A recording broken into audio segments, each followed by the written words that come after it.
the record button is on. Hey guys, what's wrong, man? I'm a little overwhelmed. We got some fan mail in, and it's so amazing that how much they love us and want us to put on stuff, and we're upset that we didn't have anything last week. It's horrible. Oh, it's so well written too. It's just it's So, emotional. Who did that letter come from? I don't really want to say it's personal. Tom. Who did the letter come from? Me. I wrote the letter. We missed you guys so much. You so much. It's been so long. I missed Tom. He was gone I know. for a week. We didn't have each other for a week, and Josh you guys was didn't gone have us before- for a week. We're back. We're back. Get ready. It's Activate Talk.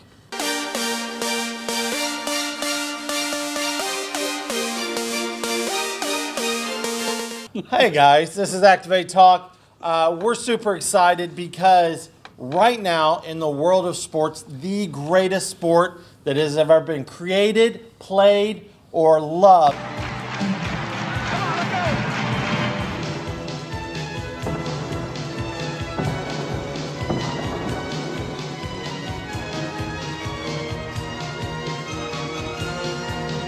is going on right now. That's right, folks, basketball. I know what you're saying. We already lost 80% of our viewership because we live in Texas. I get it. Those are weak-minded people. I get it. But basketball, listen, if we're going to talk Come sports, on. if we're going to talk sports, we got to talk basketball.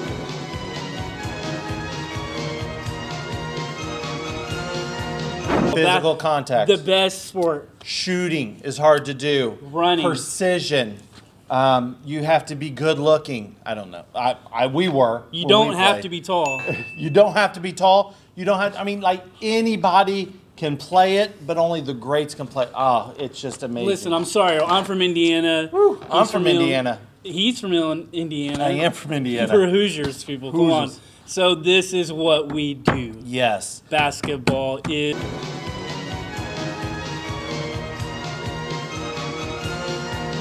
But because it is really the only true sport and everything else is activities, we wanted to talk a little bit. And I've got one kid that's playing basketball. Josh is coaching two of his kids in basketball because he's a really great dad.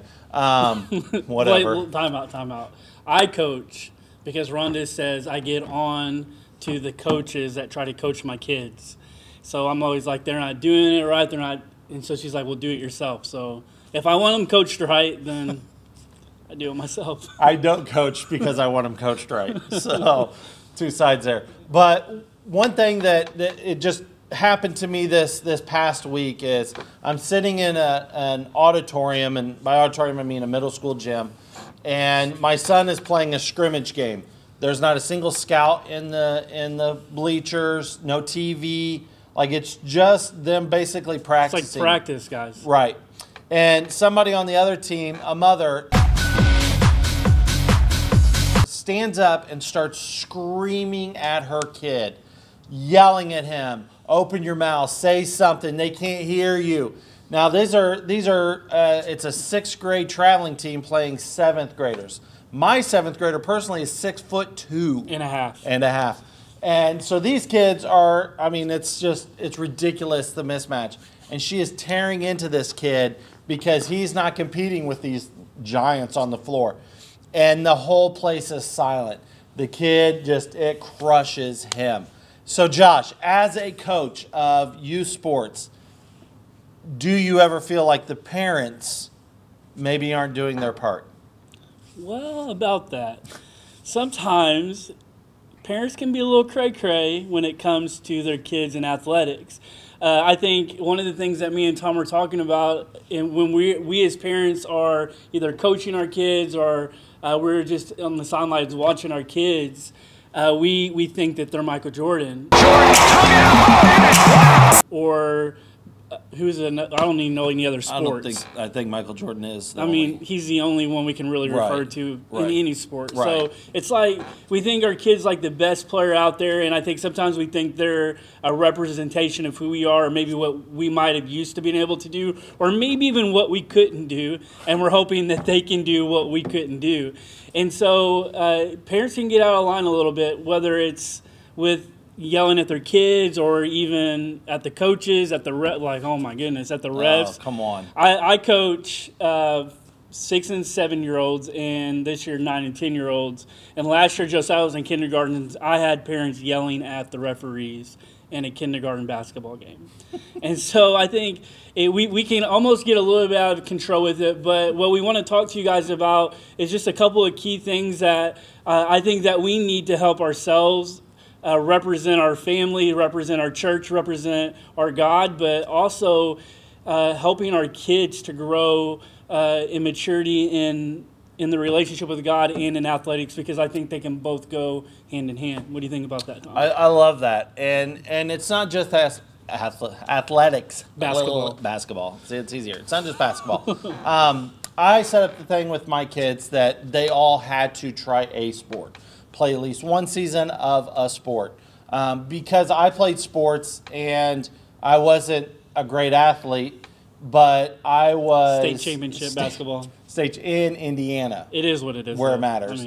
I never was a great athlete, but I understood what being on a team meant, learning that what I did matters to somebody else. What I did affects them. I have to learn to work with other people. I have to learn to listen to authority. I have to have a coach that yells at me to do something, and I do it without crying or getting upset. And if you do cry or get upset, they make you run more. Whatever.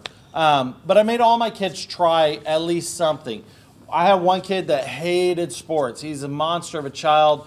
He just hated sports. But he likes gaming, so he's on an esports team. And he played a match, and I literally sat behind him and cheered for him and did cheerleading things behind him. Pom-poms? Yeah, he was so angry and thought it was so stupid of me, but he'd always smile a little bit because he knew Dad was supporting him. And I think when we get into any extracurricular, when we get into our kids doing things, we need to realize that there's coaches, there's teachers, there's leaders that are trying to direct them. And when we try to coach them or lead them from the side, they're getting a mixed message. And our job is to just encourage them. I'm not saying everybody gets a trophy, encourage them, because loss really does teach you a lot. Yeah. But just, hey, man, what do you think you could have done better? Yeah, that's possible, but you did this, this, and this was great. I know when our daughter plays lacrosse, and she played a game, and she was just getting thrashed. I mean, they were lighting her up, the whole team. And she started getting an attitude. And her mom laid into her and said, wins and losses nobody will remember those. But your character, people are going to remember. Yeah. And I think as Christians and as adults and as parents, that's something we need to focus on. And I think a lot of that character bleeds from us to our kids. And so if we're not representing ourselves well in an audience when we're with our kids, then they're gonna pull off of that character. So I think one of the things that Tom said that's really good that we have to remember is, I think a lot of times, and I'm guilty of this, especially since I coach my kids too, is we focus on everything that they're doing wrong, and we forget to tell them what they're doing right. And I just think that's something that we can all do a better job, just encouraging them not to just be better at what they do, but to be that better person, have better character and all of that. So, and then the other thing is this, and the parallel between not just athletics or basketball, but band, being on a drama team, being in choir, all these different things are such a neat parallel between that and what the Bible teaches us, because us as a church, we're supposed to be the body. We're supposed to be together. We're supposed to work together. We have a coach. We have a pastor. We have a God that speaks to us, that teaches us to work together to do great things for our team, not our church, but for the kingdom of God.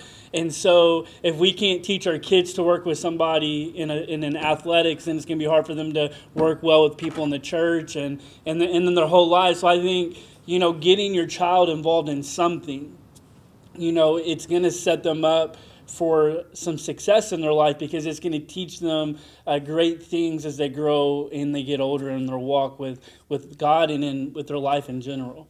And you're looking at a youth pastor and a children's pastor that don't hate youth sports, that don't hate extracurricular activities. I understand that occasionally that stuff's going to interfere with what we're doing here at the church, with what we're providing. And occasional is okay when the drive and the intent is the getting into the house of the Lord, because there's no greater extracurricular activity that your teenager can be a part of than the youth group. Yeah. There's no greater extracurricular or thing outside of your family that your kid can be a part of, or that you can be a part of, than your local church. Something's always going on that you guys can get engaged in and plugged into. But even then, when my kids come to this church, everybody, well, not everybody. That's Crosby Church, by the way. Crosby Church. Everybody knows us, and almost everybody knows who our kids are. So everything our kids do gets back to us. Hey, I seen your kid do this, or did you know the kid did this? Now, my 12-year-old is 6'2" and a half, and probably 90% of the people think he's about 16. So when he's acting like a stupid 12-year-old, because 12-year-olds are stupid, when he's acting like that, people are like, "Oh my gosh, this is ridiculous." I'm like, "Yeah, he's 12." Oh, okay. Yeah. And I can put that on my kids too when we get in the van. Hey, you guys are doing this. You can't do that. Behave. Do that. And lay into them to where they dread even coming to church, because I'm so worried about how they behave reflects on me that they don't even enjoy the process of being here. Yeah. And then I think the last thing that I think is just important for us, I wish I had a funny story of being a parent and the way I respond to all that stuff. But like I said, I'm usually the coach. I don't want to tell on Rhonda. I don't want to say anything that Rhonda's done in the crowd. Right. But I think for us to remember, especially like for me, this has always been really difficult. It's been a challenge for me, because when I grew up, I didn't grow up in the church, and basketball was life. It's all I did. Like I said, not trying to brag, but I was on a state championship team as a sophomore. And, so I've always had this drive and motivation to play sports and to do things. And so it's always been a tough challenge for me, like with my kids, like how far to push them, because to me, church should be the main thing. God should be the main thing. But the Bible also says that in everything that you do, do it for the glory of God. And to me, if your child is an athlete and they can do things, if we teach them to do that to glorify God, then I think we have something very special happening. But at the same time, we cannot neglect this. We cannot neglect church. And I think as a culture, they begin to put things on Sundays and Wednesdays and different days that take up church time, but it's almost our fault because we just went with it. And I don't want to be that dad ever. I don't ever want to be the dad that just says, I don't even want to have to do that fight. Well, we got to go to church. We got to go to church. And I also don't want to be that teaching my kids that their sport is more important than church. And so I just challenge you guys to find a balance in that. Try to get into the churches every time the door is open if you can. And sometimes if your kid has to miss a practice to come to church, I think it's a good lesson for them to see that this is what really matters. And I think God rewards that. I think God rewards those who diligently seek Him. And he'll do these amazing things in their life regardless. But I think this has to be the main thing. Absolutely. Absolutely. Guys, thank you so much for hearing our hearts on this. I hope you guys all enjoy basketball season just as much as we do. Yeah, and if you don't play basketball, you should probably play. Probably. Or maybe watch it. At least March, like the Final Four. March Madness. I mean, come on. Thank you guys so much for watching this. It's good to be back, and we're just trying to keep it current. Hey, like it, share it, send it off, tag a friend. Love you guys. Thanks. Bye.